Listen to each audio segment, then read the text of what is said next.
Let's see, who else do we have here on the call-in room? Let's go to Remy the Sage.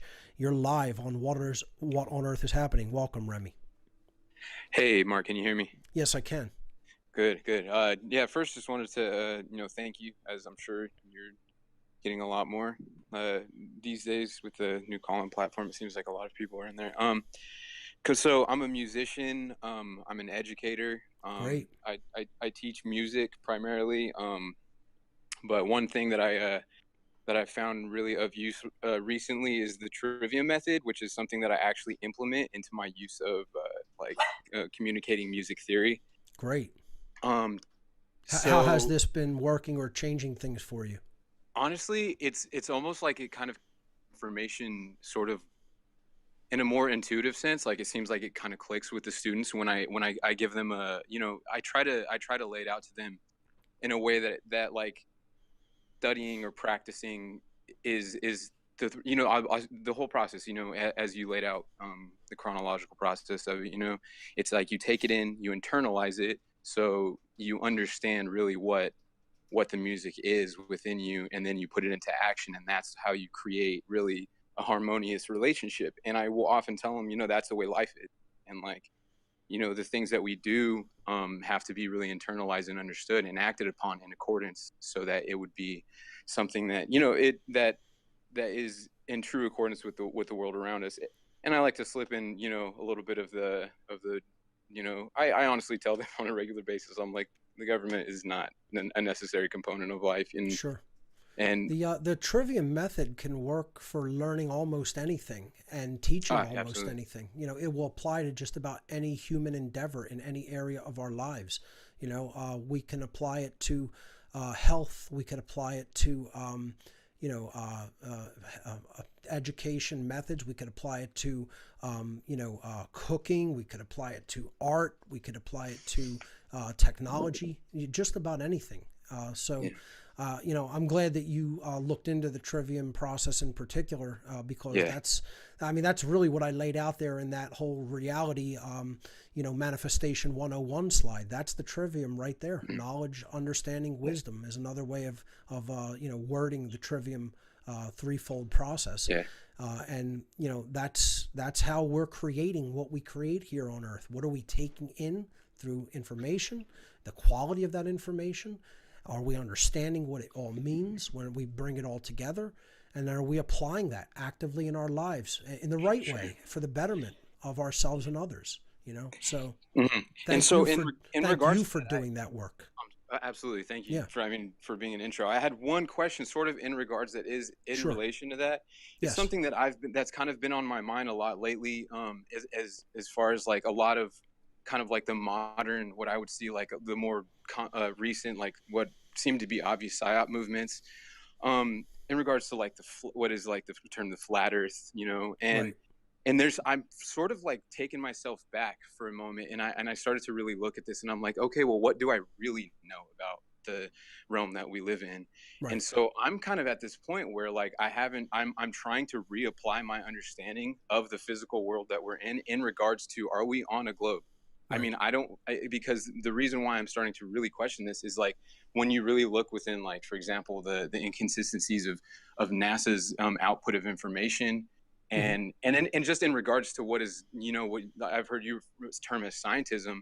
It's something that I'm really trying to getting to the point where I'm like, I can't just accept it, so I'm applying in a sense also applying like the apophatic approach Right. to reintegrating an understanding of that. And so I somewhat wanted to ask you, like, what your perspective on that is, in particular with those two, what are obvious to me are, and it's an obvious dialectic. It's like you either have flat earth or globe earth, and Right. I'm at this point, I'm like, what if it's not exactly either? What Right. if what we're looking up at the sky isn't exactly, oh, this is this many billion light years away? Because those are things that we just have to trust, that Sure. you know that this person said, because they had this inner vision of an understanding of a black hole. And it's like, okay, well, that's like a priest class kind of saying, well, this is what it is, and that's what you have to accept it There as. certainly are elements to accepted science like that, that a lot of people will take on faith. However, there are scientific methodologies that can help us to really discover how things do work and the nature of them. And that is what the trivium process, when you follow it, will unfold. It will unfold the ability to discern that truth. And I do happen to agree that the whole flat earth thing is a psyop. I've talked about that on some interviews. And the reason I came to that conclusion is because of applying scientific methodology through the trivium process outside of what I would call scientism, or the scientism community. Because NASA lies and because other scientific institutions lie doesn't necessarily mean that you throw the scientific methodology in the garbage bin, so to speak. Okay, there are methods of truth discovery, okay, that are you can look at these are epistemological approaches. How do we know the things that we come to know? What are the methodologies of discovery, of truth discovery? And upon examination of some of the claims and models, you can certainly see that these are either outright fabrications or are just done through a limited understanding of scientific principles and methods that then people latch onto in their lack of understanding of how it really works, and then say, well, if I don't really understand how it works, no one else can, or they're lying. And I'll probably do a whole show on psyops. I have a whole presentation planned called psyops that I'm going to probably deliver here in Philadelphia at some future point. But I want to do some very simple experimentation that anybody can do, that many other researchers have done, to lay the whole flat earth psyop down. I've basically been stalked by a lot of them, digitally stalked, literally. To a point where I had to come out in a hard-nosed way and say, if this is your approach, I don't want to be associated with it.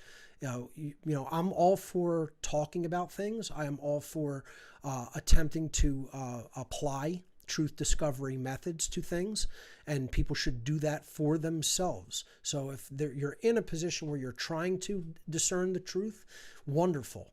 Okay, when somebody comes to me and says your conclusions and your methods that you've used are completely wrong just because someone else who has used them or claimed to use them is lying, and that makes you some kind of a disinformation agent, it's like, Jack, you don't know anything about me or who I am at all. It's like, and then they'll send me bitter emails saying that if you don't talk about this, I got an email saying, literally said, fuck natural law as long as you don't talk about the truth about flat earth. That's where the mindset of some people are at, that they're that, religious when it comes to this. That it's a religious mindset, really. Is what I've discovered it to be. I've through my own delving into deeply this psyop, I have come to see that there's really only two words that it all comes down to in the minds of the people that are rigid flat earth religionists, and that's because God. And again, you could look into natural law and say, I, Mark Passio, am attributing natural law to a creative force in the universe or God. And that is true. Okay. But, to say I need a model of our planet that, contradicts, observable scientific methodology, just to say God exists is ridiculous. It's a religious it's something that I think a lot of religious people cling on to because they want to fight creationists and atheists with it. That's why the psyop has been so successful, because there's a whole lot of religious people in the world, and there's still a whole lot of religious thinking in the world. And when you approach people like that and say, hey, you want the ultimate checkmate that if you get people to believe in, they automatically have to accept that God did it, look into this flat earth stuff. And because they don't have the scientific background to refute a lot of the claims of the models that are presented, then they basically graft onto it because of their religious faith. And then they make other legitimate researchers who are really trying to explain how mind control and the occult and methodologies of social manipulation and social engineering are really working in the world, and just make them look bad. It's a guilt by association complex that is applied. This is the psyop strategy. And too many people are not sophisticated enough to understand it. And I'm not going to make it a issue, a big thing. I'm answering your question about it, but definitely not going to get into long-winded discussions and taking calls on this topic like a regular basis. I will answer what I feel about it in a formalized way when I present my psyops presentation, and I'll show you some basic, very simple refutations of the flat Earth model, which we could do here on What on Earth is Happening one day too. I was thinking of even asking Vinny Eastwood, who I just did a really awesome interview on, where he has some really great, pertinent questions about the great work and about the shadow work that we need to do upon ourselves to conduct the first part of the great work, which is in getting ourselves into a good position to help others by confronting the unliked aspects of ourselves. In this interview, Vinny's from New Zealand. I think he's from Auckland, New Zealand, if I'm not mistaken. And, that's way down in the southern hemisphere. So we could do some great experiments that a lot of flat earthers in their model, don't get around to doing because we're up here in the northern hemisphere. And I think it would be very enlightening for people to see. So maybe I'll approach him and ask him if he'd be interested in doing some of that. And we could play some of the results here on What on Earth is Happening in video format. So maybe look for that in the future. So great call. I appreciate that. Let's go to another caller. Let's move